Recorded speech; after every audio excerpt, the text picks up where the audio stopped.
আমরা সবাই একটা প্রবলেমে পড়ি, সেটা হচ্ছে অনেকে ফলো করে, ফলো ব্যাক নেওয়ার পর আনফলো করে দেয়, কিন্তু সেটা আমরা দেখতে পারি না। আজকে আমি আপনাদেরকে দেখাবো কিভাবে তাদের আইডি বের করে তাদেরও আনফলো করে দিবেন। সেটা দেখার জন্য প্রথমে ফেসবুকে ঢুকব, তারপর নিউজ ফিডে আমি যাদের ফলো করেছি তাদের পোস্ট আসবে। এখন দেখব এই আপুটা আমাকে ফলো করেছে কিনা। সেটা দেখার জন্য প্রথমে ওনার আইডিতে ক্লিক করে ওনার ফলোয়িংয়ে ক্লিক করব, তারপর ওপরে সার্চ আইকনে ক্লিক করে নিজের পেজ অথবা পেজের নাম লিখব। দেখা যাচ্ছে উনি আমাকে ফলো করেন নাই।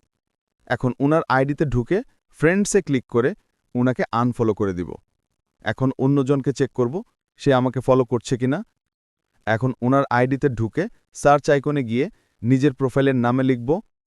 দেখা যাচ্ছে উনি আমাকে ফলো করেছেন।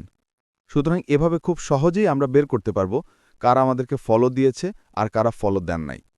এরকম শিক্ষণীয় ভিডিও পেতে আমার পেজটি ফলো করে সাথে থাকবেন। ধন্যবাদ।